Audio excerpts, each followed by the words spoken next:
দেশের শীর্ষস্থানীয় দুটি গণমাধ্যম প্রতিষ্ঠানের উপর হামলা স্বাধীন গণমাধ্যমের উপর হামলার শামিল বলেছেন প্রধান উপদেষ্টা ডক্টর মোহাম্মদ ইউনূস।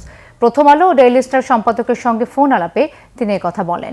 বৃহস্পতিবার রাতে দৈনিক প্রথম আলো ও দ্য ডেইলি স্টার কার্যালয়ে বর্বরোচিত হামলার ঘটনায় পত্রিকা দুটি সম্পাদকদের সঙ্গে টেলিফোনে কথা বলেছেন প্রধান উপদেষ্টা।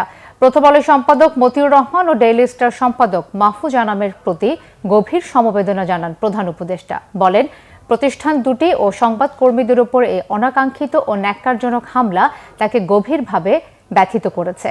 এই দুঃসময়ে সরকার পাশে আছে বলে আশ্বস্ত করেন তিনি। প্রধান উপদেষ্টা বলেন, এই ঘটনা দেশের গণতান্ত্রিক অগ্রযাত্রা ও স্বাধীন সাংবাদিকতার পথে এক বিরাট বাধা সৃষ্টি করেছে। টেলিফোনে আলাপকালেই সম্পাদকদের ও সংবাদ মাধ্যমগুলোর পূর্ণ নিরাপত্তা এবং প্রয়োজনীয় অন্যান্য সহযোগিতার আশ্বাস দেন প্রধান উপদেষ্টা। শীঘ্রই দুই সম্পাদকের সঙ্গে সাক্ষাৎ হবে বলেও জানান প্রধান উপদেষ্টা।